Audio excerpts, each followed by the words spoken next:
പീഡനങ്ങൾ ഉണ്ടാക്കുക, പരമാവധി പ്രയാസങ്ങൾ സൃഷ്ടിക്കുക. മദീനയിലേക്കും അവർ വന്ന് പലപ്പോഴായി പല ആക്രമണങ്ങളും അവർ നടത്താൻ തുടങ്ങി. പല സ്വഹാബത്തിനെയും അവര് ആക്രമണത്തിന് വിധേയമാക്കി. ഒരുപാട് പ്രയാസത്തിന്റെ പല ഘട്ടങ്ങളും ഉണ്ടായി. ജൂതന്മാരുടെ സഹായത്തോടുകൂടെ ഒരുപാട് വിഷമങ്ങളും പ്രയാസങ്ങളും സ്വഹാബത്തിന് അവരുണ്ടാക്കി. ഇതെല്ലാം സഹിക്കുന്നതിനും അതുപോലെ തന്നെ ഇതിനെല്ലാം ക്ഷമിക്കുന്നതിനും ഒരു പരിധിയുണ്ടല്ലോ. പല ഘട്ടങ്ങളിലായി സ്വഹാബത്ത് വന്നിട്ട് അല്ലാഹുവിന്റെ റസൂൽ സ്വല്ലല്ലാഹു അലൈഹി വസല്ലം തങ്ങളോട് പറഞ്ഞു, നബിയേ, ഞങ്ങൾക്ക് സമ്മതം തരണം യാ റസൂലല്ലാഹ്. അങ്കുലി പരിമിതമാണ്, കുറഞ്ഞ ആളുകളേ, എന്നാലും മർദ്ദിതരായ ആളുകൾ, അവരുടെ പ്രയാസങ്ങൾ വന്ന് മുത്തുനബി സ്വല്ലല്ലാഹു അലൈഹി വസല്ലം തങ്ങളുടെ മുന്നിൽ അവർ പറയാണ്, നബിയെ സമ്മതം തരണം നബിയെ. 73 തവണകളിലായി സ്വഹാബത്ത് സമ്മതം ചോദിച്ചിട്ടുണ്ടെന്നാണ്. യുദ്ധം ചെയ്യാൻ ഒരു സുപ്രഭാതത്തിൽ ഉണ്ടായ ഒരു യുദ്ധമല്ല. യുദ്ധം എന്ന് പറയുമ്പോൾ ഒരിക്കലും അങ്ങോട്ട് പോയി ചെന്നുണ്ടാക്കിയ ഒരു യുദ്ധം അല്ല, മറിച്ച് ജീവിക്കാനുള്ള അവകാശത്തിന് വേണ്ടിയുള്ള സമരമാണ് ബദർ. യുദ്ധം എന്ന് പറയുന്നതിന് പകരം സമരമാണ്, ജീവിക്കാനുള്ള അവകാശത്തിന് വേണ്ടിയുള്ള സമരം. അത് കേവലം അള്ളാഹുവിന്റെ ദീന് യുദ്ധം കൊണ്ടാണ് പ്രചരിപ്പിച്ചത് എന്ന് പറയുന്നതിന് പകരം സമരത്തിലൂടെ ശത്രുക്കളെ നേരിട്ടുകൊണ്ട് ഉണ്ടായ വിജയമാണ്. അപ്പൊ അവര് സമ്മതത്തിൽ ചോദിച്ചു. അള്ളാഹിന്റെ റസൂലിന് സമ്മതം കൊടുക്കാൻ വകുപ്പില്ല. കാരണം അള്ളാഹുവിന്റെ ഭാഗത്ത് നിന്ന് തീരുമാനം വരണം. ആ തീരുമാനത്തിന് വേണ്ടി കാത്തുനിന്നു സയ്യിദുനാ റസൂലുള്ളാഹി സ്വല്ലല്ലാഹു അലൈഹി വസല്ലം. അവസാനം കൊടിയ മർദ്ദനങ്ങളും പീഡനങ്ങളും നിരന്തരമായി സഹിക്കേണ്ടി വന്നു. മക്കയിലുള്ള ജീവിക്കുന്നവരും പ്രയാസങ്ങൾ അനുഭവിക്കുകയാണ്. അങ്ങോട്ടേക്ക് പോവാൻ കഴിയൂല. വലിയ സന്ധികൾ എഴുതേണ്ടി വന്നു. ആരും മക്കയിലേക്ക് പോകാൻ പാടില്ല. മുത്തുനബി സല്ലല്ലാഹു അലൈഹി വസല്ലം തങ്ങളും സ്വഹാബത്തും ഉംറ ചെയ്യാൻ വേണ്ടി ഇഹ്റാം കെട്ടി മക്കയിൽ നിന്ന് പുറപ്പെട്ടു. മക്കയുടെ അതിർത്തിയിലെത്തിയപ്പോൾ ശത്രുക്കൾ തടഞ്ഞു, ഉംറ ചെയ്യാൻ സമ്മതിക്കുകയില്ല. അവസാനം ഉംറക്ക് വേണ്ടി നിയത്ത് വെച്ച് കഴിഞ്ഞാൽ പിന്നെ ഉംറ ചെയ്യാതെ ഒരിക്കലും അതിൽ നിന്ന് പുറത്തേക്ക് പോകാൻ കഴിയില്ലല്ലോ. ഇഹ്റാമിൽ നിന്ന് പുറത്തു പോകണമെങ്കിൽ ഉംറ ചെയ്ത് പൂർത്തിയാക്കണല്ലോ.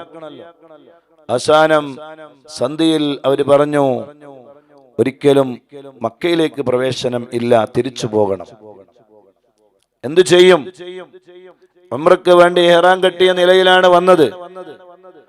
അവസാനം മഹദിയായ ബീവി സൈനബ റളിയല്ലാഹു അൻഹാ അള്ളാഹുവിന്റെ റസൂലിനോട് പറഞ്ഞു, നബിയെ, ആടിനെ അറുത്തു കൊടുത്ത് നമുക്ക് ആ ഉംറയുടെ ഇഹ്റാമിൽ നിന്ന് നമുക്ക് വിരമിക്കാം. ഒരാളെ ഉംറക്ക് വേണ്ടി ഇഹ്റാം കെട്ടിയാൽ പെട്ടെന്ന് എന്തെങ്കിലും ഒരു സാഹചര്യത്തിൽ അയാൾക്ക് ഉംറയിൽ നിന്ന് ഇഹ്റാമിൽ നിന്ന് അയാൾക്ക് തഹല്ലുലാവണമെങ്കിൽ, ഒഴിവാകണമെങ്കിൽ അയാള് പ്രായച്ചിത്തം ചെയ്തിട്ട് അയാൾക്ക് ഉംറയിൽ നിന്ന് ഒഴിവാകാം. അതാണ് ഒരു ആടിനെ അറുത്ത് കൊടുത്ത് മക്കയിലെ നിവാസികൾക്ക് അത് വിതരണം ചെയ്യണം. അള്ളാഹുവിന്റെ റസൂൽ സ്വല്ലല്ലാഹു അലൈഹി വസല്ലം തങ്ങളും സ്വഹാബത്തും ആടിനെ അറുത്ത് കൊടുത്ത് മക്കയിലേക്ക് ഉംറക്ക് വേണ്ടി വന്ന സ്വഹാബത്തും മുത്തുനബി സല്ലല്ലാഹു അലൈഹി വസല്ലം തങ്ങളും മദീനയിലേക്ക് തിരിച്ചു പോവുകയാണ്. ഇവിടെ വലിയൊരു ഹുദൈബിയ സന്ധി എന്ന് പറയുന്ന ലോക പ്രശസ്തമായ ഒരു സന്ധി എഴുതുകയുണ്ടായി. ഒരിക്കലും മക്കയിൽ നിന്ന് ഒരാൾ മദീനയിൽ നിന്ന് ഒരാൾ മക്കയിലേക്ക് വരാൻ പാടില്ല. വന്നാൽ നമ്മൾ വിട്ടുകൊടുക്കുകയില്ല. അതേ സമയത്ത് മക്കയിൽ നിന്ന് ആരെങ്കിലും മദീനയിലേക്ക് വന്നാൽ അവിടെ അവരെ പിടിച്ചു വെക്കാനും പാടില്ല. വരാൻ പാടില്ല. അതേ സമയത്ത് വന്നാൽ അവരെ മക്കയിലേക്ക് തന്നെ തിരിച്ചയക്കണം. ഈ സന്ധിയുടെ മുന്നിൽ അള്ളാഹിന്റെ റസൂൽ സമ്മതിക്കുകയാണ്.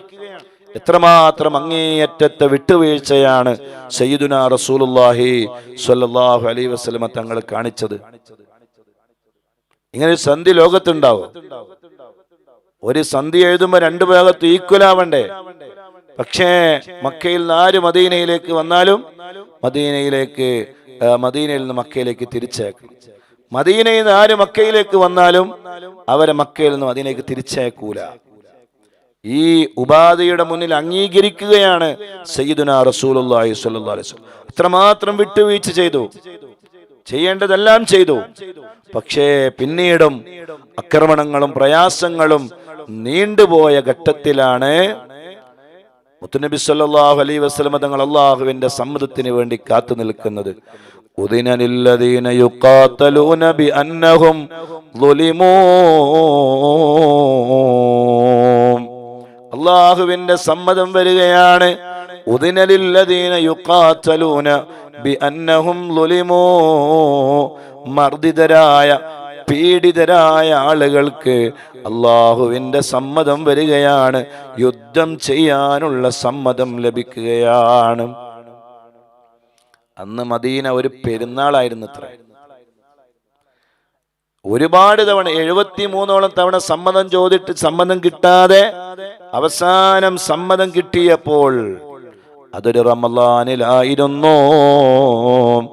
സമ്മതം ലഭിക്കുന്നു, യുദ്ധം ചെയ്യാനുള്ള സമ്മതം. അന്ന് മദീനയിൽ ഒരു പെരുന്നാൾ പോലെയായിരുന്നു, സന്തോഷം കൊണ്ട്. കാരണം എന്നും ആക്രമണങ്ങൾ പ്രയാസങ്ങളും സഹിക്കുമ്പോ അതിനെതിരെ പ്രതിവിധി ചെയ്യാനുള്ള ഒരു അവസരം തുറന്നു കിട്ടുകയാണല്ലോ. അള്ളാഹുവിന്റെ റസൂലിന്റെ സ്വഹാബത്ത് യുദ്ധത്തിന് വേണ്ടി ഒരുങ്ങുകയാണ്. ബദറാണ് അതിനു വേണ്ടി തെരഞ്ഞെടുക്കുന്നത്.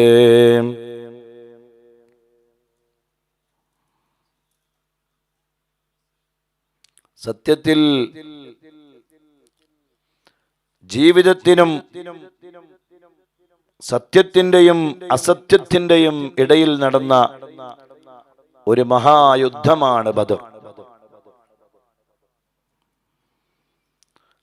സത്യത്തിനെയും അസത്യത്തെയും വേർതിരിക്കാനുള്ള ആദ്യത്തെ ഒരു കളം ഒരുങ്ങുകയാണ്. പരിശുദ്ധമായ ഇസ്ലാമിന്റെ പ്രകാശം ലോകത്ത് വ്യാപിച്ചത് ബദർ യുദ്ധത്തോടുകൂടെയാണ്. ബദർ യുദ്ധത്തോടുകൂടെ ഇസ്ലാം ലോകത്ത് ഒരു വലിയ പരിശുദ്ധമായ മതമായി മാറി എന്നുള്ളതാണ്. ചരിത്രപരമായി ബദർ എന്ന് പറഞ്ഞാൽ ഒരു നിസ്സാരമായ ഒരു കാര്യമല്ല. എന്തേ ഇത്രമാത്രം ബദറിൽ നമ്മൾ ഊറ്റം കൊള്ളാനുള്ള കാരണം എന്താണ്? ബദറിൽ ആവേശമുണ്ടാവാനുള്ള കാരണം എന്താണ്? ബദർ കേവലം ഒരു യുദ്ധം അല്ല. മുസ്ലിമീങ്ങളെ സംബന്ധിച്ചിടത്തോളം ഇസ്ലാമിന്റെ ഇസ്സത്തും അന്തസ്സും അഭിമാനവും ഇസ്ലാമിന്റെ പോരിശയും ഇസ്ലാമിന്റെ പ്രസക്തിയും ലോകത്ത് അല്ലാഹു സുബ്ഹാനഹു വ തആല വിളംബരം ചെയ്ത അതിവക്തമായ ദീനിന്റെ പരിശുദ്ധമായ ഒരു യുദ്ധമാണ് ബദർ. അതുകൊണ്ട് തന്നെ ബദർ അത് വിശ്വാസികൾക്ക് മാറ്റിവെക്കാൻ കഴിയുന്ന ഒരു വിഷയം അല്ല. അതുകൊണ്ടാണ് വിശുദ്ധ റമളാനിലെ പുണ്യമേറിയ ദിനരാത്രങ്ങളിൽ ബദർ എന്ന് പറയുന്ന മഹത്തായ സംഭവത്തെ നമ്മൾ അനുസ്മരിക്കുന്നതും ആ സ്വഹാബത്തിനെ നമ്മൾ ഓർക്കുന്നതും അതിൽ നമ്മൾ ആവേശം കൊള്ളുന്നതും ഊർജമാകുന്നതും. നമുക്കതുകൊണ്ട് ഊർജമുണ്ടാകണം. ബദർ നമ്മുടെ ഒരു പ്രതീക്ഷയാണ്. ബദർ നമുക്കുള്ള ഒരു മുക്തമായ ഒരു മുന്നറിയിപ്പാണ്. ബദർ നമുക്ക് ഏറ്റവും കാണിച്ചു തരുന്ന, അള്ളാഹു കാണിച്ചത് നല്ലൊരു വഴിയാണ്. ആ ബദറിൽ നിന്ന് നമ്മൾ ഊർജം ഉൾക്കൊള്ളണം. എത്ര വലിയ അസത്യത്തിന്റെ ആളുകൾ എന്ത് പ്രചാരണങ്ങളായും എങ്ങനെ നമ്മളെ ഇല്ലായ്മ ചെയ്യാൻ വേണ്ടി വന്നാലും സത്യത്തിന്റെ മേലിലാണോ നമ്മൾ നിലകൊള്ളുന്നത്, ഇൻഷാ അല്ലാഹ് സത്യം വിജയിക്കുക തന്നെ ചെയ്യും, അസത്യം പരാജയപ്പെടുക തന്നെ ചെയ്യും. അതുകൊണ്ട് ആരും ഒരിക്കലും ഭീരുക്കളാകരുത്, ബേജാറാകരുത്, ടെൻഷനാകരുത്. നമ്മുടെ ഹൃദയാന്തരങ്ങൾക്ക് നമ്മൾ ധൈര്യം പകരണം. നമ്മുടെ മക്കൾക്കും കുടുംബത്തിനും നാടിനും നമ്മൾ ധൈര്യം പകരണം. ഇൻഷാ അല്ലാഹ് സത്യം വിജയിക്കുക തന്നെ ചെയ്യും. അല്ലാഹു നമ്മളെ സഹായിക്കട്ടെ, അല്ലാഹു നമ്മളെ കാത്തുരക്ഷിക്കട്ടെ. മഹത്തായ ബദർ യുദ്ധത്തിലെ ആ മഹത്തായ ചരിത്രത്തിലേക്ക് നമ്മൾ കടക്കുമ്പോൾ അംഗബലവും ആയുധശേഷിയും വളരെ കുറവായിരുന്നു. അങ്കുലി പരിമിതമായ സ്വഹാബത്ത്. വാളുകളില്ല, തോക്കുകളില്ല, പീരങ്കികളില്ല, യുദ്ധം ചെയ്യാനുള്ള സാമഗ്രികൾ കൂടുതലായില്ല. അതേ, അവരുടെ കയ്യിൽ യുദ്ധം ചെയ്യാനുള്ള യുദ്ധ സാമഗ്രികളുടെ കുറവുകളുണ്ട്, കുതിരകളുടെ കുറവുകളുണ്ട്, ഭക്ഷണമായി കഴിക്കാനുള്ള ഒട്ടകങ്ങളുടെ കുറവുകളുണ്ട്. 16 ദിവസം നോമ്പെടുത്ത സ്വഹാബ നമ്മളെപ്പോലെ വിഭവസമൃദ്ധമായ ഭക്ഷണം കഴിച്ച് നോമ്പ് നോറ്റവരല്ല. വളരെ ചുരുങ്ങിയ ഭക്ഷണം കൊണ്ട് നോമ്പ് മുറിച്ച് നോമ്പുകാരായ നിലയിൽ ബദറിന്റെ രണാങ്കളത്തിലേക്ക് അവര് പുറപ്പെടുമ്പോൾ അവരുടെ കയ്യിലുണ്ടായിരുന്നത് ഈമാനികമായ ശക്തിയായിരുന്നു. വജാദൂ ബി അംവാലിൻ വബാഉ നുഫൂസഹും ലിദീനിൽ ഹുദാ ഫീ കുല്ലി മൗതീനി ഗസ്വതി. രക്തം വേണോ രക്തം തരാം, ശരീരം വേണോ ശരീരം തരാം, മനസ്സ് വേണോ മനസ്സ് തരാം, എന്താണോ വേണ്ടത് അതെല്ലാം തരാം. ഞങ്ങൾക്ക് അതേ ഭൗതികമായ ലോകത്ത് ഒന്നും ആവശ്യമില്ല, നമുക്ക് പത്രാസുകൾ ആവശ്യമില്ല. നമുക്ക് വേണ്ടത് അല്ലാഹുവിൻ്റെ പരിശുദ്ധമായ പവിത്രമായ ധീരമായ രക്തസാക്ഷിത്വമാണ്. അല്ലാഹുവിൻ്റെ ദീനിന് വേണ്ടി യുദ്ധം ചെയ്ത് മരിക്കാനുള്ള അവസരമാണ്. ആ ലക്ഷ്യം മാത്രം വെച്ചുകൊണ്ട് അവര് ബദറിന്റെ രണാങ്കണത്തിലേക്ക് യാത്ര തിരിക്കുകയാണ്. ഭാഗത്ത് ശത്രുക്കളാണെങ്കിലോ അവര് ബദറിലേക്ക് വരുന്ന ഓരോ ദിവസവും അവര് അറുത്ത ഒട്ടകങ്ങൾക്ക് യാതൊരു കയ്യും കണക്കുമില്ല. ഒരു ദിവസം 10 ഒട്ടകങ്ങളെ അറുത്തിട്ട് അതുകൊണ്ട് ഭക്ഷണമുണ്ടാക്കി കഴിച്ചുകൊണ്ടാണ് അവര് ബദറിലേക്ക് ഓരോ ദിവസവും വരുന്നത്. യുദ്ധ സാമഗ്രികൾക്ക് യാതൊരു കുറവുമില്ല, കുതിരകൾക്ക് കുറവില്ല, ഒട്ടകങ്ങൾക്ക് കുറവില്ല. അബൂജഹൽ തന്നെ 100ഓളം ഒട്ടകങ്ങളെ അറുത്തുവത്രേ. ഒട്ടകങ്ങളെ അറുത്തിട്ട് തിന്നിട്ട് കള്ള് കുടിച്ചിട്ട് വളരെ ശക്തവാന്മാരായി ആരോഗ്യത്തോടുകൂടെ അവർ ബദർ രണാങ്കളത്തിലേക്ക് വരികയാണ്. പലരും ബദറിലേക്ക് വരുമ്പോൾ വരാൻ മടിച്ചിട്ടുണ്ട്. അബൂജഹലിന്റെ മുന്നിൽ എങ്ങനെയാണ് നിൽക്കുക എന്ന് വിചാരിച്ചിട്ട് പേടിയോടുകൂടെയാണ് പലരും ബദറിലേക്ക് പുറപ്പെട്ടത്. യഥാർത്ഥത്തില് ബദർ മദീനയിലുള്ള സ്വഹാബത്തിനെ നിരീക്ഷിക്കാൻ വേണ്ടി മക്കയിൽ നിന്ന് 2 ദൂതന്മാരെ, രഹസ്യാന്വേഷണികളായ 2 ആളുകളെ അവർ മദീനയിലേക്ക് പറഞ്ഞയച്ചിട്ടുണ്ട് എന്നാണ്. മദീനയിൽ പോയി നോക്കുമ്പോൾ യുദ്ധത്തിനുള്ള ഒരുക്കങ്ങളാണ് കാണുന്നത്. സ്വഹാബത്തിന്റെ കൽബിൽ എന്തെന്നില്ലാത്ത സന്തോഷങ്ങളാണ് കാണുന്നത്. അവർ വിവരം വന്ന് മക്കയിൽ വന്ന് പറഞ്ഞതിന് പ്രത്യേകമായ ശൈലിയൊക്കെ ഉണ്ടായി. അവർ മക്കത്ത് നിന്ന് വന്നിട്ട് എന്താ ചെയ്ത്, നേരെ അവർ മലയുടെ മുകളിൽ വന്നിട്ട് അവരുടെ ശരീരത്തിലേക്ക് മുറിവുകൾ ഉണ്ടാക്കുകയാണ്. അവർ കരയുകയാണ്. ഇത് കണ്ടപ്പോൾ അവർക്ക് തോന്നിയത് എന്തോ ഒരു പന്തികേടുണ്ടല്ലോ. എന്താണ് എന്ന് ചോദിച്ചപ്പോൾ ആളുകളുടെ ശ്രദ്ധ അവരിലേക്ക് ഉണ്ടാക്കിയെടുക്കാൻ വേണ്ടി അവർ സ്വയം ശരീരം മാന്തുന്നു, രക്തങ്ങൾ വരുക്കുന്നു, അവര് കല്ലുകൊണ്ട് ശരീരം കീറുന്നു. അങ്ങനെ പല രൂപത്തിലുള്ള ഗോഷ്ഠികളും കാണിക്കുകയാണ്. എന്താണ് ഇങ്ങനെയൊക്കെ ചെയ്യാനുള്ള കാരണമെന്ന് ചോദിക്കുമ്പോൾ കാര്യങ്ങളുടെ അവസ്ഥകൾ ആളുകളൊക്കെ ഒരുമിച്ച് കൂടിയപ്പോൾ കാര്യങ്ങളുടെ ഗൗരവം ഓർമ്മപ്പെടുത്തുകയാണ്. അങ്ങനെയാണ് അവര് ബദറിലേക്ക് പുറപ്പെടുന്നത്. പലരും ഒഴിവാക്കാൻ നോക്കി, പക്ഷേ അബൂജഹൽ വിട്ടില്ല. മുത്തുനബി സല്ലല്ലാഹു അലൈഹി വസല്ലം തങ്ങളോട് മാനസികമായി സ്നേഹമുള്ളവർ വരെ അക്കൂട്ടത്തിൽ ഉണ്ടായിരുന്നു. പക്ഷെ ആരെയും അബൂജഹൽ ഒഴിവാക്കിയില്ല. ബദറിലേക്ക് പുറപ്പെടുകയാണ്. ബദറിലാണെങ്കിലോ അല്ലാഹുവിന്റെ റസൂല് സല്ലല്ലാഹു അലൈഹി വസല്ലം തങ്ങളും സ്വഹാബത്തും അതാ വരികയാണ്. പരിശുദ്ധമായ ദീനുൽ ഇസ്ലാമിനെ ഊതിക്കെടുത്താൻ വന്നവരെ ഊതി ഓടിപ്പിച്ച രണാങ്കണമാണ് ബദർ. ഞാൻ പറഞ്ഞല്ലോ, ബദറിലേക്ക് അവർ വരുമ്പോൾ ഉന്മാദന്മാരായി അവർക്ക് പാട്ടുപാടാൻ കൂടുതൽ സ്ത്രീകളുണ്ട്. അവരെ ആനന്ദിപ്പിക്കാൻ എല്ലാവിധ സൗകര്യങ്ങളുമുണ്ട്. എല്ലാവിധ സർവായുധ വിഭൂഷരായിക്കൊണ്ട് അവര് ബദർ രണാങ്കളത്തിലേക്ക് വരുമ്പോ സ്വഹാബത്തിന്റെ കയ്യിൽ ഒന്നുമില്ല.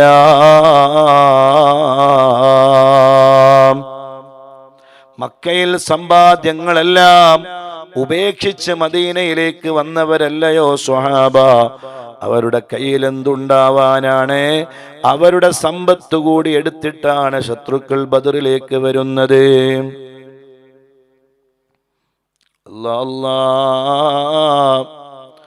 മുത്തുനബി സ്വല്ലല്ലാഹു അലൈഹി വസല്ലം തങ്ങളുടെ കൂടെ സയ്യിദുനാ അബൂബക്കർ സിദ്ദീഖ് റളിയല്ലാഹു അൻഹു ഉണ്ട്, സയ്യിദുനാ ഉമർ ഇബ്നുൽ ഖത്താബ് റളിയല്ലാഹു അൻഹു ഉണ്ട്, സയ്യിദുനാ അലി ഇബ്നു അബീ ത്വാലിബ് റളിയല്ലാഹു അൻഹു ഉണ്ട്. സയ്യിദുനാ ഉസ്മാൻ ഇബ്നു അഫ്ഫാൻ റളിയല്ലാഹു അൻഹു യുദ്ധത്തിന് വേണ്ടി വരാൻ പറ്റിയില്ല. അല്ലാഹുവിന്റെ റസൂൽ സ്വല്ലല്ലാഹു അലൈഹി വസല്ലം തങ്ങളുടെ മകള് ബീവി റുഖയ്യ റളിയല്ലാഹു അൻഹ രോഗമായി കിടക്കുകയാണ്. അവ യുദ്ധത്തിന് വരുന്നതിനേക്കാളും നല്ലത് മകളെ പരിചരിക്കലാണ്, ഭാര്യയെ പരിചരിക്കലാണ്. അതുകൊണ്ട് നിങ്ങൾ യുദ്ധത്തിന് വരേണ്ടതില്ല. ഉസ്മാൻ ബിൻ അഫ്ഫാൻ ഒരിക്കലും മനസ്സ് ഉണ്ടായിട്ടല്ല, പക്ഷേ നിങ്ങൾ യുദ്ധത്തിന് വരുന്നതിനേക്കാളും നിങ്ങൾക്ക് ഖൈറ് നിങ്ങളുടെ ഭാര്യയെ പരിചരിക്കലാണ്. നബി സല്ലല്ലാഹു അലൈഹി വസല്ലം തങ്ങളുടെ അടുക്കലേക്ക് ഒരു മാസം നടന്നിട്ട് വളരെ ദൂരത്ത് നിന്ന് ഒരു സ്വഹാബി മുത്തുനബി സല്ലല്ലാഹു അലൈഹി വസല്ലം തങ്ങളുടെ അടുക്കലേക്ക് യുദ്ധത്തിന് വേണ്ടി സമ്മതം ചോദിച്ചു വന്നു. അള്ളാഹുവിന്റെ റസൂൽ ആ സ്വഹാബിയോട് ചോദിച്ചു, മാതാപിതാക്കൾ നിങ്ങൾക്കുണ്ടോ? ബാപ്പ മരിച്ചിട്ടുണ്ട് നബിയെ, ഉമ്മയുണ്ട്. എങ്കിലേ നിങ്ങൾ തിരിച്ചു പോവുക, ഉമ്മയെ പോയി പരിചരിക്കുക, ഉമ്മക്ക് വേണ്ടി ശുശ്രൂഷ ചെയ്യുക. നിങ്ങൾ യുദ്ധത്തിൽ പങ്കെടുക്കുന്നതിനേക്കാളും നിങ്ങൾക്ക് ഖൈറ് നിങ്ങളുടെ ഉമ്മയെ പരിചരിക്കലാണ്, ഉമ്മയെ ശുശ്രൂഷിക്കലാണ്. അങ്ങനെ ഒരു മാസക്കാലം നടന്നിട്ട് ക്ഷീണിച്ചിട്ട് വന്ന ആളെ ഉമ്മാന്റെ അടുക്കലേക്ക് തിരിച്ചയച്ചു സയ്യിദുനാ റസൂലുള്ളാഹി സ്വല്ലല്ലാഹു അലൈഹി വസല്ലം. വിഷയങ്ങൾ നമ്മൾ മനസ്സിലാക്കണം. ഉമ്മമാർക്ക് ശുശ്രൂഷ ചെയ്യാനും പരിപാലിക്കാനും കിട്ടുന്ന അവസരം നന്നായി ഉപയോഗപ്പെടുത്തണം. അല്ലാഹുവേ, ജീവിച്ചിരിക്കുന്ന ഞങ്ങളെ ഉമ്മമാർക്ക് നീ ദീർഘായുസ്സും ആഫിയത്തും ആരോഗ്യവും നീ നൽകണേ അല്ലാഹ്. ബദരീങ്ങളുടെ ബറക്കത്ത് കൊണ്ട് ഞങ്ങളുടെ മരണപ്പെട്ടു പോയ ഉമ്മമാരുടെ ഖബർ അല്ലാഹ് നീ സ്വർഗത്തിന്റെ വീടാക്കണേ റബ്ബേ, സ്വർഗം നൽകണേ അല്ലാഹ്, അവർക്ക് നീ പുറത്തു കൊടുക്കണേ അല്ലാഹ്. നമ്മളെ ഫസൽ ഹാജി ഉണ്ട് ഇവിടെ, അദ്ദേഹത്തിന്റെ ഉമ്മ നഫീസ ഉമ്മ, അതുപോലെ അദ്ദേഹത്തിന്റെ ഉറ്റ സുഹൃത്താണ് ഫൈസൽ ഹാജി. ആരുടെ ഉമ്മ? അവർക്കൊക്കെ എപ്പോഴും നമ്മളിങ്ങനെ പറയും, ഉമ്മാക്ക് വേണ്ടി ദ്വാരക്കണം അല്ലാഹ്. അവരുടെയൊക്കെ ഉമ്മമാരുടെ ഖബർ, ഉപ്പമാരുടെ ഖബർ നീ സ്വർഗമാക്കണേ റബ്ബേ. എല്ലാ സന്തോഷങ്ങളും അവരുടെ ഖബറിൽ നീ നൽകണേ അല്ലാഹ്.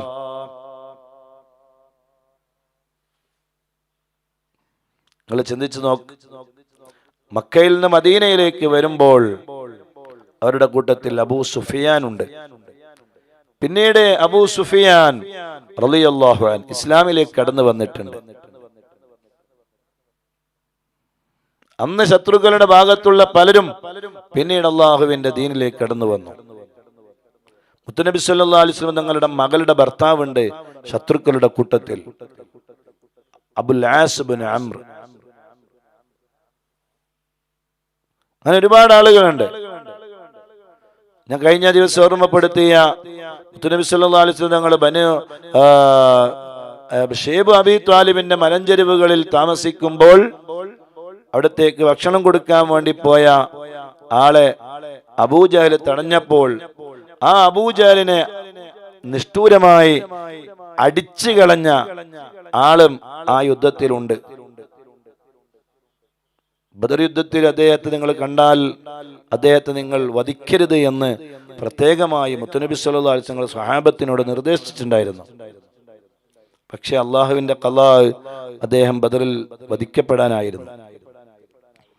ഏതായിരുന്നാലും എല്ലാവരും ബദറാണ് ലക്ഷ്യം.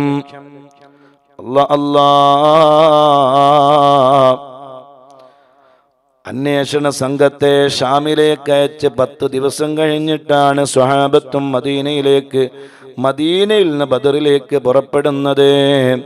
ഹിജ്റ 2-ാം വർഷം റമളാൻ 7-ന് ശേഷമായിരുന്നു ഈ യാത്ര. ഹിജ്റ 2-ാം വർഷമാണ് റമളാൻ തുടങ്ങിയത്. അപ്പൊ റമളാൻ തുടങ്ങിയ അതേ വർഷത്തിൽ തന്നെയാണ് ബദർ യുദ്ധവും ആരംഭിക്കുന്നത് ഉണ്ടാകുന്നത്. അപ്പൊ നോമ്പ് നോറ്റ് പരിശീലിച്ചിട്ടൊന്നുമില്ല, നോമ്പ് നോറ്റ് ശീലിച്ചിട്ടല്ല ബദറിലേക്ക് പോകുന്നത്. നമ്മളൊക്കെ ചെറുപ്പം മുതലേ നോമ്പ് നോറ്റ് ശീലിച്ചിട്ട് നോമ്പ് നോക്കാൻ നമുക്ക് വലിയ പ്രയാസമില്ല. പെട്ടെന്നൊരാൾ നോമ്പ് നോക്കണം എന്ന് പറഞ്ഞാൽ എന്താ ഉണ്ടാകുക? അങ്ങനെ അള്ളാഹുവിന് വേണ്ടി നോമ്പ് നോറ്റിട്ടാണ് സ്വഹാബത്ത് മദീനയിൽ നിന്ന് മക്കയിലേക്ക് പോകുന്നത്.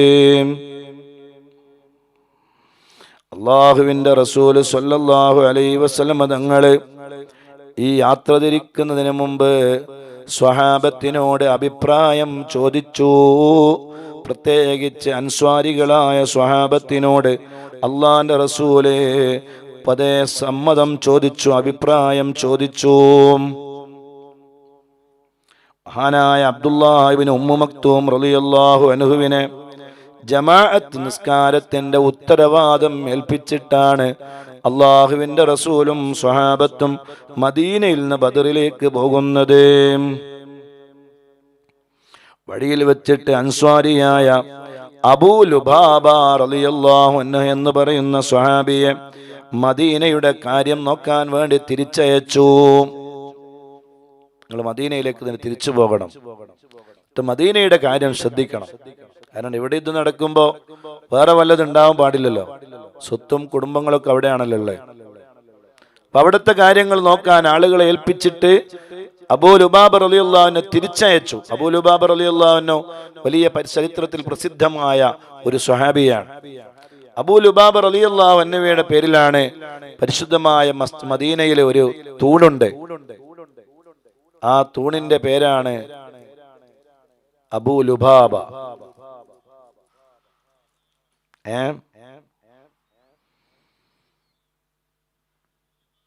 313 പേരുമായിട്ടാണ് യാത്ര. 77 ആളുകൾ മുഹാജിറുകളാണ്, 236 അൻസാറുകളാണ്. മുഹാജിറുകൾ എന്ന് പറഞ്ഞാൽ മക്കയിൽ നിന്ന് മദീനയിലേക്ക് ഹിജ്റ വന്ന സ്വഹാബത്തിനാണ് മുഹാജിറുകൾ എന്ന് പറയാം. മദീനക്കാരായ സ്വഹാബത്തിനാണ് അൻസ്വാറുകളായ സ്വഹാബത്ത്. അപ്പൊ അൻസ്വാരികളായ സ്വഹാബത്ത് കുറെ ഉണ്ട്. മുഹാജിറുകളായ മക്കയിൽ നിന്ന് മദീനയിലേക്ക് വന്ന സ്വഹാബത്ത് 77 ആളുകൾ. ഇത്രയും പേർക്ക് അഥവാ 313 ആളുകൾക്ക് സഞ്ചരിക്കാൻ 70 ഒട്ടകമാണുള്ളത്. 2 കുതിരയുണ്ടായിരുന്നു. ഒന്ന് മിഖ്ദാദ് റളിയല്ലാഹു അൻഹുവിന്റെ കുതിരയാണ്, ഒന്ന് സുബൈർ റളിയല്ലാഹു അൻഹുവിന്റെ കുതിരയാണ്. 60 പടയങ്കികളായിരുന്നു ഉണ്ടായിരുന്നത്. വളരെ അങ്കുലി പരിമിതമായ സൗകര്യങ്ങൾ.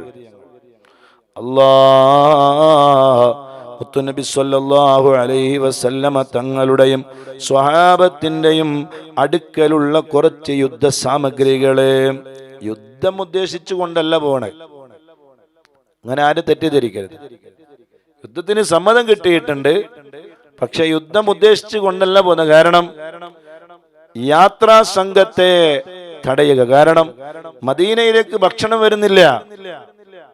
പ്രധാനപ്പെട്ട ഭക്ഷണം വരേണ്ട എല്ലാ ഭാഗങ്ങളും ശത്രുക്കൾ തടഞ്ഞു വച്ചു. ജീവിക്കാനുള്ള അവകാശം പോലും നിഷേധിക്കപ്പെട്ടു. ഭക്ഷണം പല നാടുകളിൽ നിന്ന് കച്ചവട സംഘങ്ങൾ കൊണ്ടുവരുന്ന ഭക്ഷണ സാധനങ്ങൾ പോലും തടയുകയാണ്. അത് മദീനയിലേക്ക് എത്തുന്നില്ല. കച്ചവടം ചെയ്യാൻ പുറത്തേക്ക് പോകാൻ സമ്മതിക്കുന്നില്ല. അപ്പൊ ഒരു കച്ചവട സംഘം ഷാമിൽ നിന്ന് ബദറിലേക്ക് തിരിച്ച് യാത്ര പോകുന്നുണ്ട്, മക്കയിലേക്ക് പോകുന്നുണ്ട്. അവരെ തടയണമെന്നാണ് ഉദ്ദേശം. അതിന് അബൂ സുഫിയാനെ പിന്നീട് ഇസ്ലാമിലേക്ക് വന്നു. അതുകൊണ്ട് റളിയല്ലാഹു അൻഹു എന്ന് പറയണം.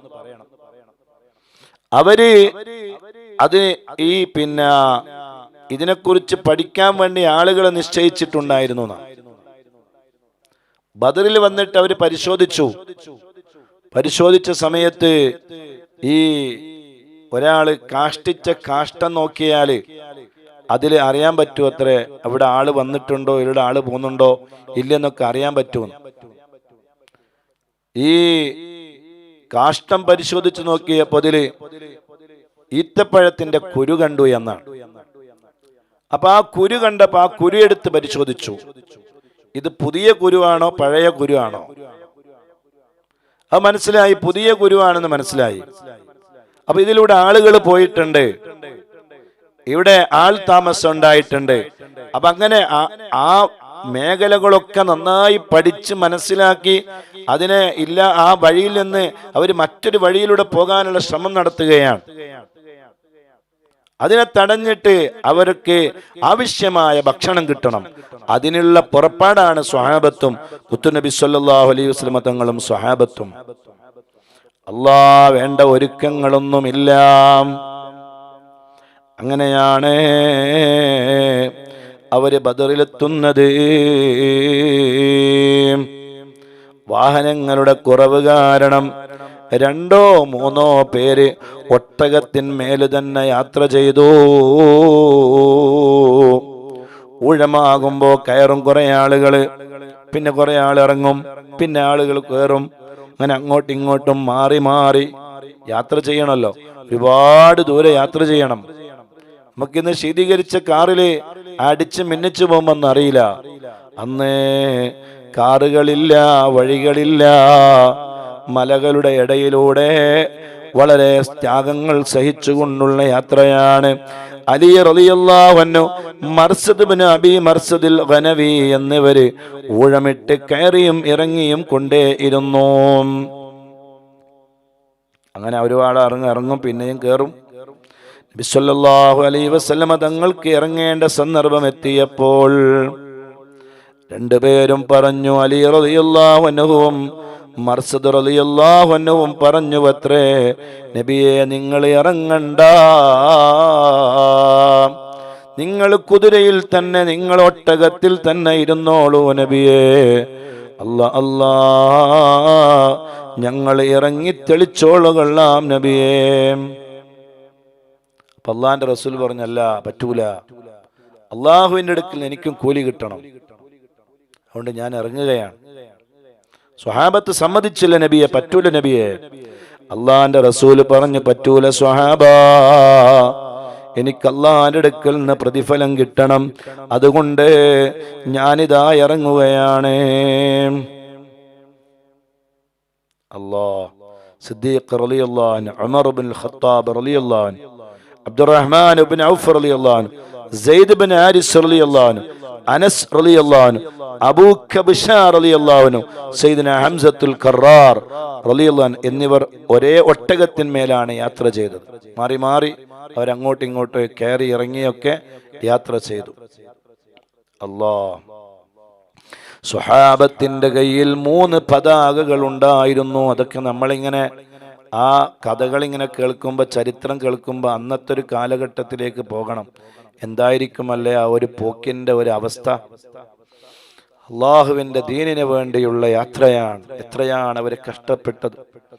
അള്ളാഹുവേ, അവരെ ഞങ്ങൾക്ക് സ്വർഗത്തിൽ വെച്ച് കാണിച്ചു തരണേ അല്ലാ.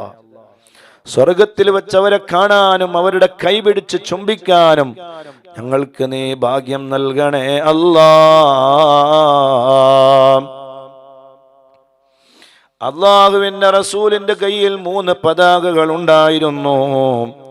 വെളുത്തതും 1 കറുത്തതും. 2 കറുത്ത പതാകയാണ്, 1 വെളുത്ത പതാകയാണ്. വെളുത്ത പതാക മുസ്അബ് ഇബ്നു ഉമൈർ റളിയല്ലാഹു അൻഹുവിന്റെ കയ്യിൽ കൊടുത്തു.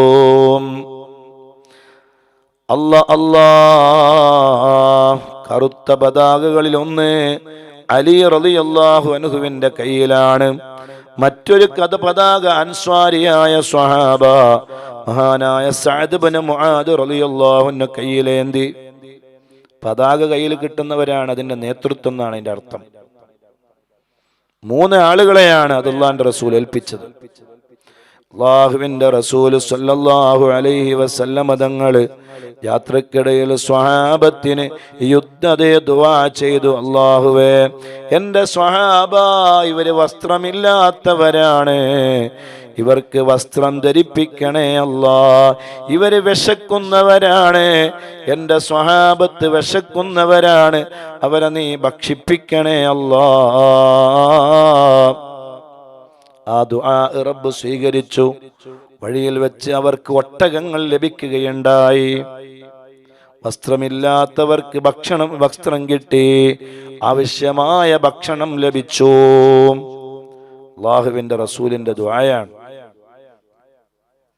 എന്ത് വേണമെങ്കിലും മുത്തുനബി സല്ലല്ലാഹു അലൈഹി വസല്ലം അല്ലാഹു കൊടുക്കും. പക്ഷേ എല്ലാം അങ്ങനെ ചോദിക്കുന്നത് ഒരു മടി, ത്യാഗസമ്പൂർണമായ ജീവിതം അത് കാണിച്ചു കൊടുക്കേണ്ട നേതാവല്ലേ സയ്യിദുനാ റസൂലുള്ളാഹി സ്വല്ലല്ലാഹു അലൈഹി വസല്ലം.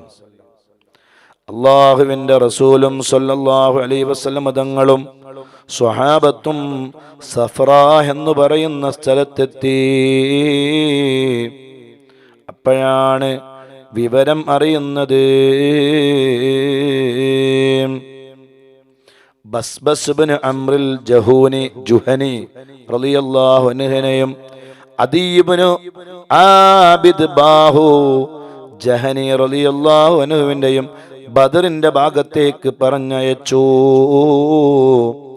ബദറിൽ വെച്ച് അവിടെ ഒരു തടാകമുണ്ട്. ആ തടാകത്തിന്റെ സമീപത്ത് വെച്ച് ഒട്ടകപ്പുറത്ത് നിന്നിറങ്ങിയിട്ട് അവര് വെള്ളമെടുത്തു.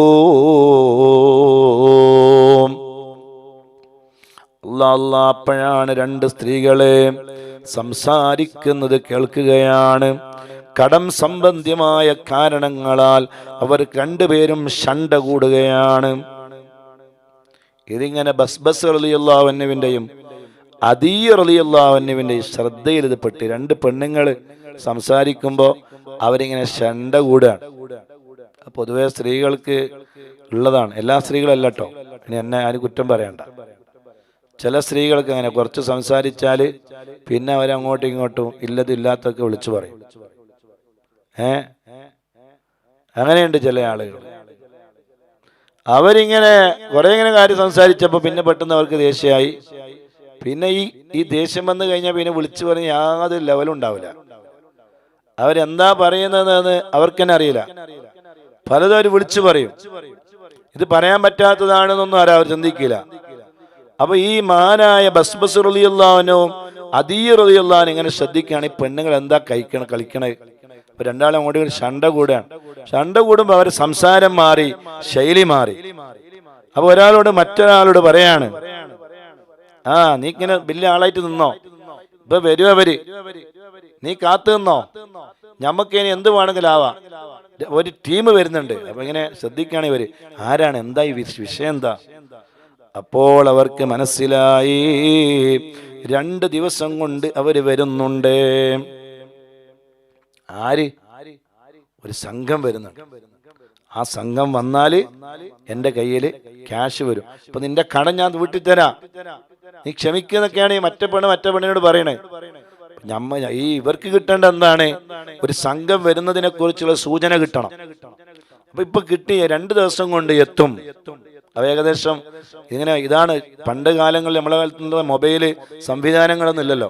ചില ആളുകളുടെ സംസാരങ്ങൾ രഹസ്യമായി പിടിച്ചിട്ട് അതിൽ നിന്ന് കിട്ടുന്ന ചില സൂചനകളിലൂടെ അർത്ഥങ്ങളിലാണ് ചില കാര്യങ്ങളെ മനസ്സിലാക്കുക. അതിന് 2 പെണ്ണുങ്ങള് അങ്ങോട്ടും ഇങ്ങോട്ടും തർക്കായപ്പോ വിഷയം കിട്ടി. അപ്പോൾ അവിടെ ഉണ്ടായിരുന്ന മജീദ് യുബ്നുൽ അംറിൽ ജുഹനി റളിയല്ലാഹു അൻഹു പറഞ്ഞു, അതെ, അവർ പറഞ്ഞത് സത്യമാണ്. അബൂ സുഫിയാന്റെ റളിയല്ലാഹു അൻഹു പിന്നീട് ഇസ്ലാമിലേക്ക് വന്നത് കൊണ്ട് അങ്ങനെ പേര് പറയുമ്പോൾ നമ്മൾ അവരുടെ പേര് പറയുമ്പോൾ ബഹുമാനിക്കണമല്ലോ. റളിയല്ലാഹു അൻഹു അവരുടെ വരവിനെ കുറിച്ചാണ് പറഞ്ഞതെന്ന് മനസ്സിലാക്കി. ഉടനെ തന്നെ അവർ മുത്തനബിയുടെ അടുക്കിലേക്ക് പറഞ്ഞു. 2 ദിവസം കൊണ്ട് അവരെത്തുന്ന വിവരം കിട്ടിയിട്ടുണ്ട്.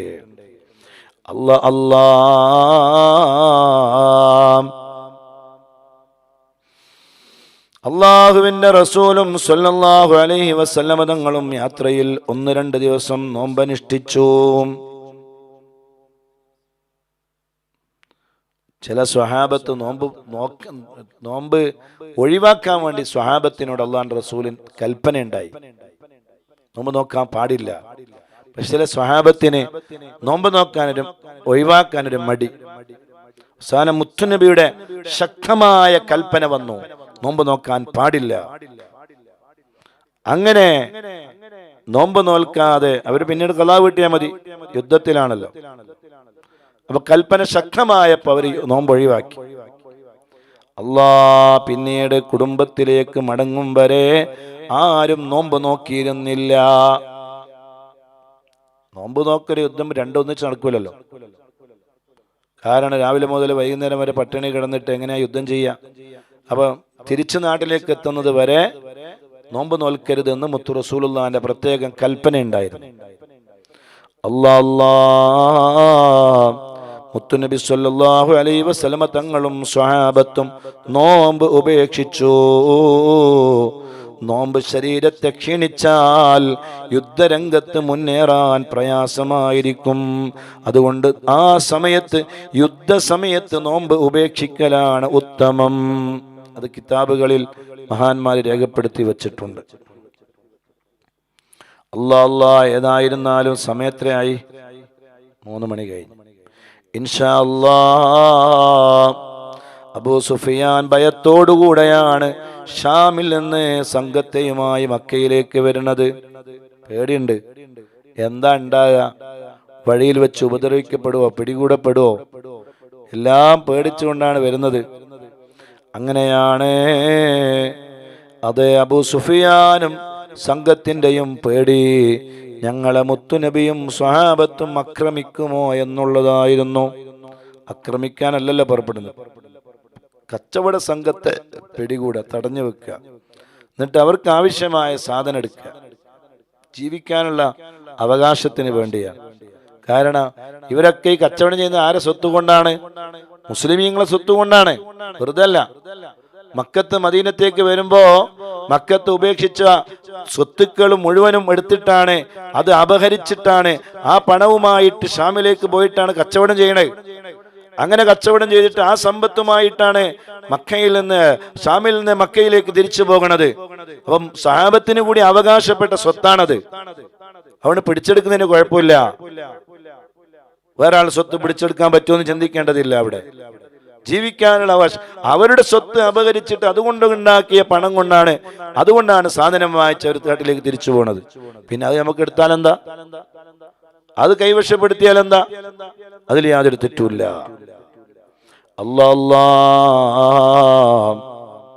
വലിയ സമ്പാദ്യവുമായിട്ടാണ് അബൂ സുഫിയാൻ പോകുന്നത്. കാരണം മുമ്പത്തെ പോലെ ഒന്നല്ല, നല്ല കച്ചവടത്തിന് സാധനങ്ങളായിട്ടാണ് പോണത്.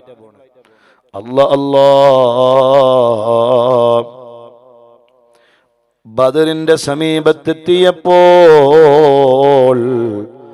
മജ്ദി ഇബ്നു അംറുൽ ജുഹനിയെ അബൂ സുഫിയാൻ കണ്ടു. വല്ല അപരിചിതരെയും കണ്ടോ? അബൂ സുഫിയാൻ ചോദിച്ചു. അപ്പോൾ അദ്ദേഹം പറഞ്ഞില്ല. 2 ആളുകൾ വന്ന് തടാകക്കരയിൽ വന്ന് വെള്ളമെടുത്ത് പോയിരുന്നു എന്ന് മജ്ദി പറഞ്ഞു.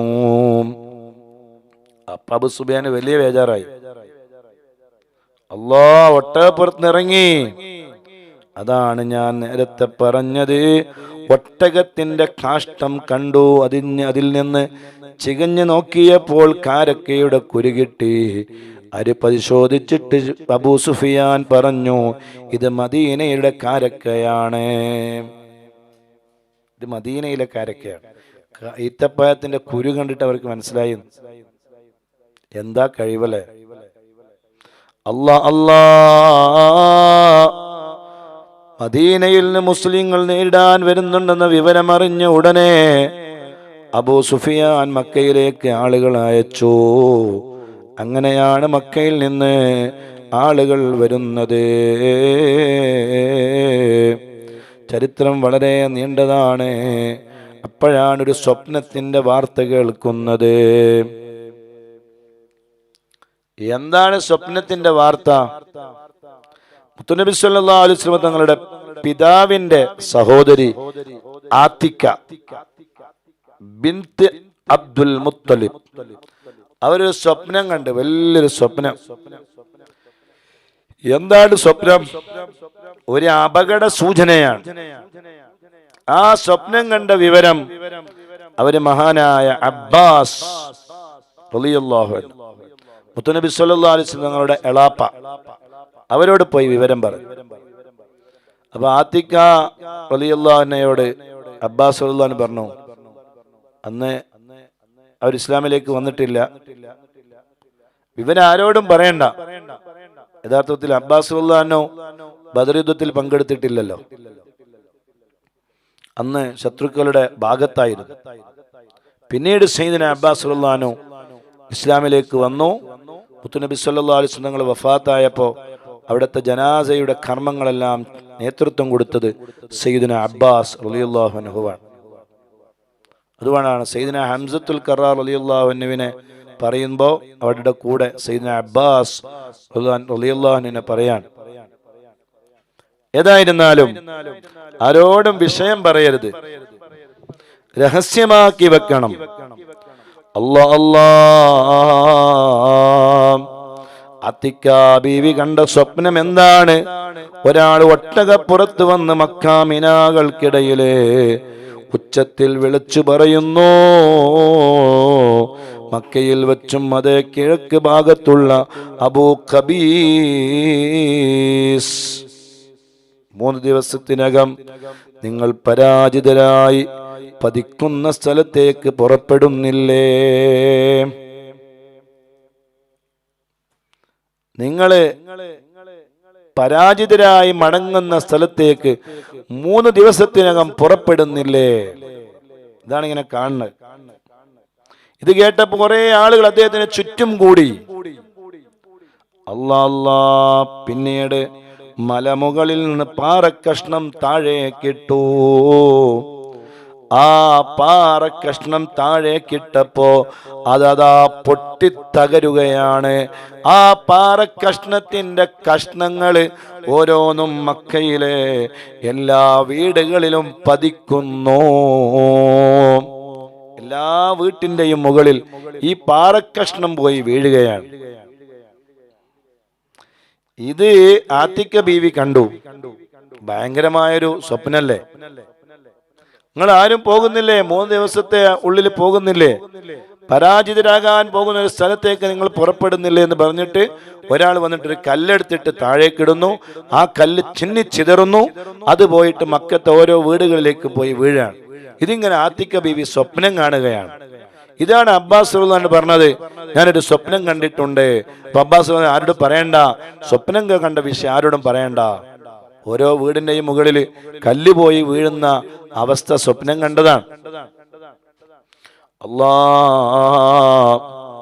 അബ്ബാസ് റളിയല്ലാഹു അൻഹുവിന് മനസ്സിലായി,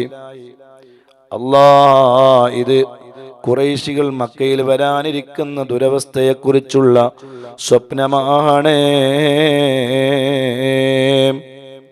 അങ്ങനെ അറിയാതെ ഈ സ്വപ്നത്തിന്റെ വിവരം പുറത്തേക്ക് പോയി.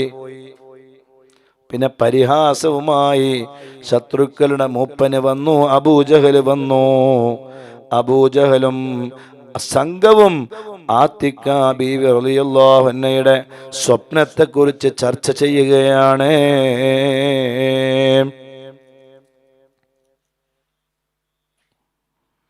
അങ്ങനെ അബൂജഹൽ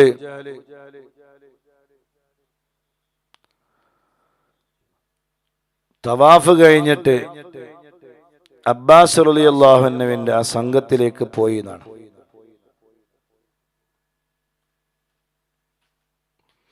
അബൂജഹൽ ഇങ്ങനെ കളിയാക്കി ചോദിക്കുക, ആരോട്?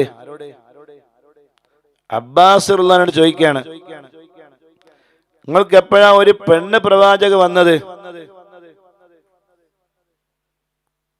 കാരണം വഹിയകളെല്ലാം അള്ളാന്റെ ഭാഗത്തുനിന്നല്ലേ. ഫാത്തിമ ബീവി കണ്ട സ്വപ്നത്തെ കളിയാക്കാണ് അബൂജഹൽ. പെണ്ണ് നബി ആയോ?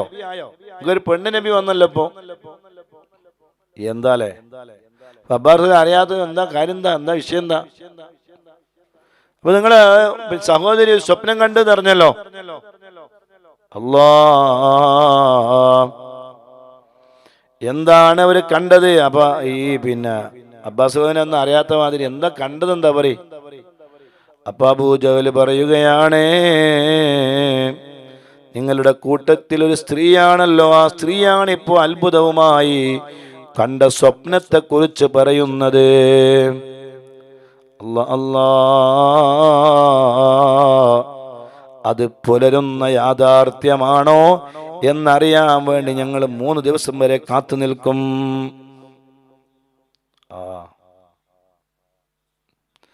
അതെങ്ങാനും സത്യമല്ല എന്ന് ബോധ്യമായാല് നിങ്ങളോ ഒറ്റന്നിടെ വെച്ചക്കൂല. അബൂജഹലിന്റെ വർത്താനാണ്. പിന്നെ നിങ്ങളുടെ വിവരങ്ങൾ ഇങ്ങനെ കടലാസിൽ ഇങ്ങനെ തൂങ്ങിക്കിടക്കും. നോക്കാം 3 ദിവസം എന്തുകൊണ്ടാ, 3 ദിവസത്തിനുള്ള എന്താ സംഭവിക്കുന്നത്? അബ്ബാസ് റളിയല്ലാഹു അൻഹു സ്വയം ഇങ്ങനെ അറിയാതെ പറഞ്ഞു പോയി, ആതിഖ ബീവി ഒന്നും കണ്ടില്ലായിരുന്നുവെങ്കിൽ എത്ര നന്നായിരുന്നു. അല്ലാ, ഈ വാർത്ത ഇങ്ങനെ പ്രചരിച്ചു.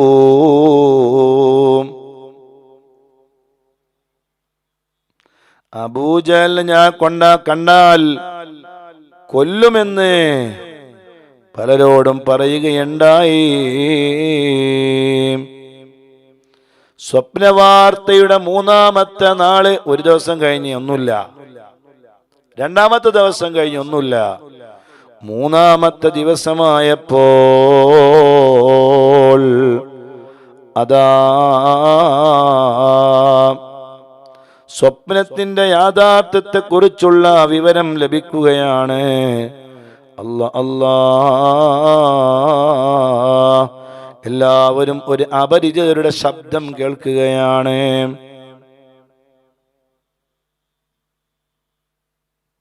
അബൂ സുഫിയാൻ അയച്ച ലംലമിന്റെ ശബ്ദമായിരുന്നു അത്. 3-ാമത്തെ ദിവസം എല്ലാരും ഇങ്ങനെ പ്രതീക്ഷിച്ച്, അത്തിക ബീവി കണ്ട സ്വപ്നല്ലേ, എന്തെങ്കിലും യാഥാർത്ഥ്യം ഉണ്ടാവാണ്ടിരിക്കൂല. 1-2 ദിവസം കഴിഞ്ഞ് ഒന്നുമില്ല, 3-ാമത്തെ ദിവസമായപ്പോ എല്ലാവരും ശബ്ദം കേൾക്കാൻ തുടങ്ങി. ശബ്ദം കേട്ടുമ്പോ എല്ലാരും ശബ്ദം കേൾക്കുന്ന ഭാഗത്തേക്ക് ഓടി. നോക്കുമ്പോ ലംലമാണ്. ലംലമിനെ അയച്ചത് ആരാണ്? അബൂ സുഫിയാൻ റളിയല്ലാഹു അൻഹു. അവരാണ് അയച്ചത്. ആ ശബ്ദം കേട്ട ഭാഗത്തേക്ക് പോയി. അല്ലാ, അപ്പോഴാണ് അറിയുന്നത് ഇത് വെറും ശബ്ദമല്ല.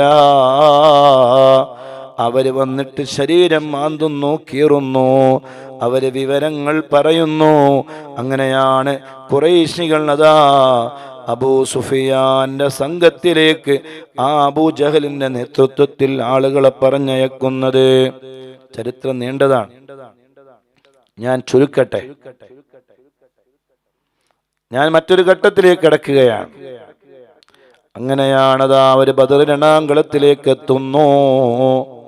ബദർ രണാങ്കളത്തിലേക്ക് എത്തിയപ്പോൾ സ്വഹാബത്ത് റളിയല്ലാഹു അൻഹു നല്ല ക്ഷീണം കൊണ്ട് ഉറങ്ങിപ്പോയി. പല സ്വഹാബത്തിനും അന്നത്തെ രാത്രിയിൽ ഉറക്കിന്റെ കാഠിന്യം കൊണ്ട് അവർക്ക് സ്വപ്നസ്ഖലനങ്ങൾ വരെ ഉണ്ടായി എന്ന് ചരിത്രങ്ങളിൽ നമുക്ക് വായിക്കാൻ കഴിയും. അത്രയും വലിയ ക്ഷീണാണ്. അവർ സ്വയം ശരീരത്തെ തന്നെ മറന്ന് അവരവിടെ ഉറങ്ങിപ്പോയി. ഉറക്ക് വേറൊരു കാരണം കൂടിയാണ്. ധൈര്യമുള്ളവർക്ക് ഉറങ്ങാൻ പറ്റും, ധൈര്യമില്ലാത്തവർക്ക് ഉറങ്ങാൻ പറ്റൂല. ധൈര്യമുള്ളവർ ഉറങ്ങും അല്ലെ? യുദ്ധത്തിൽ പേടിയുള്ളവർക്ക് എങ്ങനെ ഉറക്ക് വരാനാ? പേടിയുള്ളവര് ഉറക്ക് വരുമോ കിടന്നാല്? സഹാബത്തിന് യാതൊരു ധൈര്യത്തിന്റെ കുറവുണ്ടായില്ല. അങ്ങനെ എല്ലാവരും ഉറങ്ങിക്കിടക്കുമ്പോഴാണ് അതാ വരുന്നു, അസദ് വരുന്നു. ശത്രുക്കളുടെ ആദ്യത്തെ യുദ്ധത്തിന് കാഹളമൊരുങ്ങുകയാണ്. ധാരാളം വിഷയങ്ങൾ പറയാനുണ്ട്. അബൂജഹലും അബൂ സുഫിയാനും അവർ രക്ഷപ്പെടുന്നതും അബൂജഹലിന്റെ അഹങ്കാരവും, അങ്ങനെ ഒരുപാട് വിഷയങ്ങൾ. വളരെ നീണ്ട ചരിത്രമാണ്, ദിവസങ്ങളോളം പറഞ്ഞാലും തീരാത്ത ചരിത്രങ്ങളാണ്. ഞാനിപ്പോൾ അതിലേക്ക് കൂടുതൽ കടക്കുന്നില്ല. അതാ ബദറിനാങ്കളത്തിൽ യുദ്ധത്തിന്റെ കാഹളം മുഴങ്ങുന്നു. ആദ്യത്തെ യുദ്ധത്തിനുള്ള പുറപ്പാടുകൾ നടക്കുകയാണ്. രാത്രി അല്ലാഹുവിന്റെ റസൂലും സ്വഹാബത്തും വിശ്രമിക്കുമ്പോ അവിടെ വെള്ളം കുടിക്കാനുള്ള ഒരു ഹൗലുണ്ടായിരുന്നു. ആ ഹൗലിന്റെ ഉത്തരവാദിത്വം അള്ളാഹുവിന്റെ റസൂല് ഏൽപ്പിച്ചത് സയ്യിദുനാ ഹംസത്തുൽ കറാർ റളിയല്ലാഹു അൻഹുവിനെയാണ്. ആ ഹൗലിൽ നിന്ന് ശത്രുക്കളുടെ ഭാഗത്താണെങ്കിൽ നല്ല മഴ പെയ്തിട്ട് അവരുടെ വെള്ളങ്ങളെല്ലാം കുടിക്കാൻ പറ്റാത്ത അവസ്ഥയിലേക്കായി പോയി. അള്ളാഹു ചെയ്ത പണി നോക്കണം നിങ്ങൾ. മുസ്ലിമീങ്ങളുടെ ഭാഗത്ത് മഴയൊന്നുമില്ല, ശത്രുക്കളുടെ ഭാഗത്താണെങ്കിൽ ഭയങ്കര മഴ പെയ്തിട്ട് അവരുടെ ആകപ്പാട് എന്തെല്ലാം ആയിപ്പോയി. മഴ പെയ്തിട്ട് അവനുണ്ടല്ലോ, അവരുടെ കുടിക്കാനുള്ള വെള്ളവും ഒക്കെ നഷ്ടപ്പെട്ടു, ഭക്ഷണമൊക്കെ ഒന്നും കൊള്ളാതെയായി. പിന്നെ വെള്ളം കുടിക്കാൻ വേണ്ടി അവർ വെള്ളം തേടി. ശത്രുക്കളുടെ ഭാഗത്തു നിന്നുള്ള അസ്വദ്, അവന് നരകത്തിൽ ആദ്യം കിടക്കുന്ന ആള് ഈ അസ്വദാണത്ര. ബദറിൽ മുസ്ലിമീങ്ങളുടെ കരങ്ങളാൽ വധിക്കപ്പെട്ട ഈ അസ്വദാണത്ര ആദ്യമായി നരകത്തിൽ കിടക്കുന്ന ആള്. നിങ്ങൾ ചിന്തിച്ചു നോക്ക്, ബദറിന് എത്ര വലിയ പ്രാധാന്യമുണ്ട്.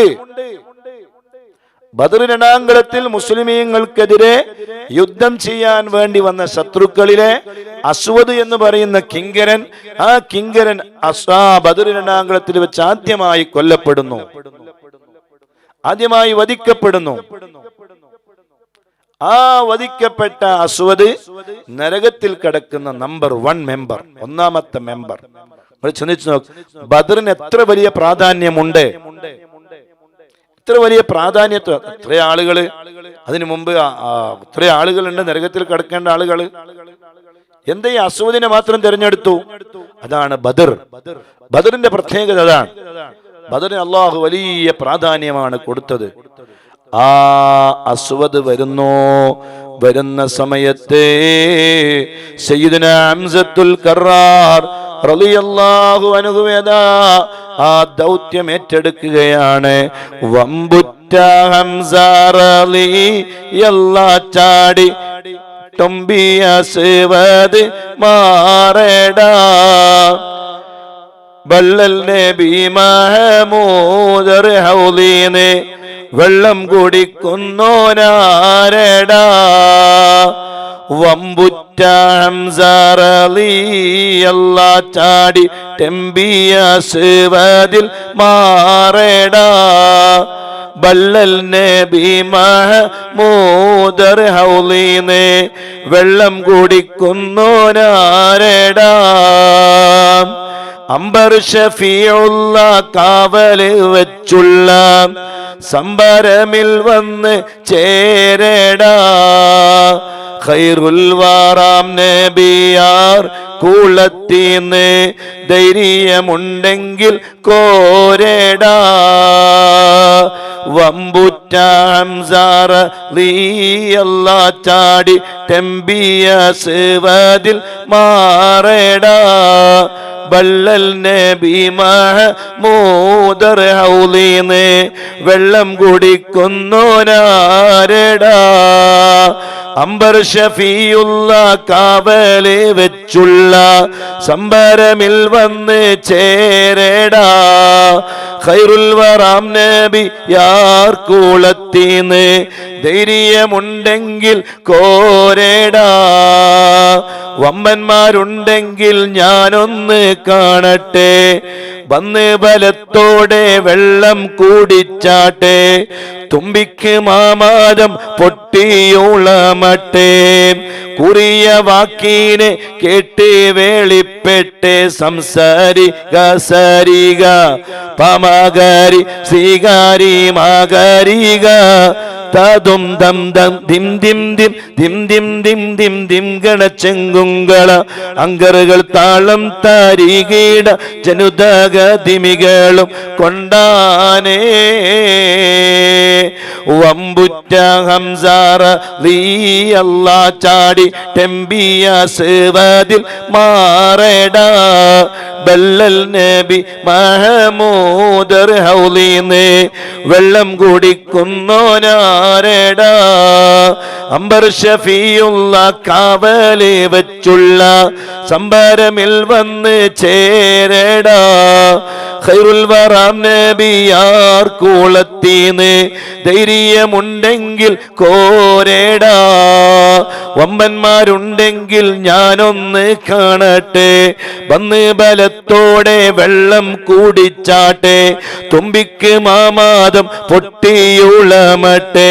കുറിയ വാക്കിനെ കേട്ട് വേളിപ്പെട്ട് സംസാരിക സരിക പമകാരി ശ്രീകാരി മാകാരിക തതും ഗന്ധം ദിം ദിം ദിം ദിം ദിം ദിം ദിം ദിം ഗണച്ചെങ്കുങ്കള അങ്കറുകൾ തളം തരികീട ജനുദഗതിമികളും കൊണ്ടാനേ.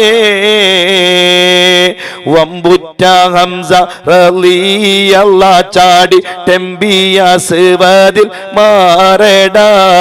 ബല്ലൽ നബി മഹമൂദർ ഹൗലീന്ന് വെള്ളം കുടിക്കുന്നോനാരടാ.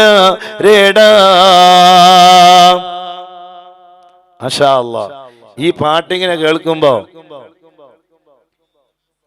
ഞാനിങ്ങനെ ചിന്തിക്കാറ്, ആരാ ഈ പാട്ടുണ്ടാക്കിയാണ്? ഇത് പണ്ടേ നമുക്ക് പരിചയമുള്ളൊരു പാട്ടാണ്. പക്ഷെ എല്ലാവരും പാടുമ്പോൾ നമുക്ക് പാടാറില്ല, അത് വേറെ വിഷയം. നമുക്ക് അറിയുന്ന രൂപത്തിൽ നമ്മൾ പാടല്. ഏതായിരുന്നാലും ഇത് ഉണ്ടാക്കിയ ആള് നമ്മൾ അദ്ദേഹത്തെ കണ്ട് മാഷാ അല്ലാഹ് നമുക്ക് നല്ല പരിചയമുള്ള ആളാണ്.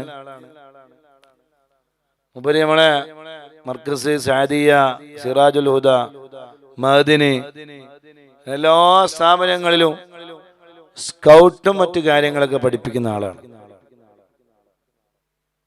അല്ലാഹു അദ്ദേഹത്തിന് ബർക്കത്ത് ചെയ്യട്ടെ. ഭയങ്കരമായൊരു പാട്ടാണ് ഈ പാട്ട്. ചരിത്രത്തിൽ എല്ലാം ഉണ്ട്. ഇതിന് ശേഷം ഒരേ പാടാണ്. ഞാൻ പിന്നെ നോമ്പായതുകൊണ്ട് കൂടുതൽ പാടുന്നില്ല, നിർത്തുകയാണ്. അങ്ങനെയാണ് ആദ്യത്തെ യുദ്ധം ഉണ്ടാണ്. അസ്വദിനെ വെള്ളത്ത് ഹൗലിന്ന് വെള്ളെടുക്കാൻ വന്ന അസ്വദിനെ ഒരൊറ്റ വെട്ട്, ആദ്യം കാല് വെട്ടി, അവനവിടെ വീണ്, പിന്നെ അവനെ കഴുത്തറുത്ത് വെട്ടിക്കളഞ്ഞ് കൊന്നുകളഞ്ഞു. അവനാദ്യമായി ശത്രുക്കളുടെ ഭാഗത്ത് നിന്ന് ബദറിൽ വധിക്കപ്പെട്ട നിഷ്കാസനം ചെയ്ത ആളാണ് അസ്വദ്. സയ്യിദുന ഹംസത്തുൽ ഖറാർ റളിയല്ലാഹു അൻഹു അടുത്ത സിയാറത്ത് ചെയ്യണം ഇൻഷാ അല്ലാഹ്. അല്ലാഹു തൗഫീഖ് ചെയ്യട്ടെ, അല്ലാഹു തൗഫീഖ് ചെയ്യട്ടെ. മദീനത്തെത്തിയാൽ ആദ്യം സയ്യിദുന ഹംസത്തുൽ ഖറാർ തങ്ങളെടുത്ത് പോകണം. അവരെയാണ് അള്ളാഹുവിന്റെ റസൂല് ഹൗലിന്റെയും മറ്റു സംരക്ഷണം ഏർപ്പെടുത്തിയത്. ഇതൊരു സൂചനയാണ്. മുത്തുനബി സല്ലല്ലാഹു അലൈഹി വസല്ലം തങ്ങളിലേക്ക് എത്താനുള്ള വാതില് സയ്യിദുന ഹംസത്തുൽ ഖറാർ തങ്ങളാണ്. അതിന്റെ സൂചനയാണത്. ഉത്തരവാദിത്വം ഏൽപ്പിച്ചത് സയ്യിദുന ഹംസത്തുൽ ഖറാർ തങ്ങളെയാണ്. മുത്തു റസൂലുള്ളാഹി തങ്ങളിലേക്ക് എത്തണമെങ്കിൽ സയ്യിദുന ഹംസത്തുൽ ഖറാർ തങ്ങളെ കടന്നിട്ടേ പോകാൻ കഴിയും. അപ്പൊ അവരെടുത്ത് പോയിട്ട് സമ്മതം വാങ്ങി മദീന സിയാറത്ത് ചെയ്താൽ അത് മുസ്തജാബാണ്, ഇജാബത്ത് ഉണ്ടാവും. അല്ലാഹു തൗഫീഖ് ചെയ്യട്ടെ, അല്ലാഹു തൗഫീഖ് ചെയ്യട്ടെ, അല്ലാഹു നമുക്ക് തൗഫീഖ് ചെയ്യട്ടെ.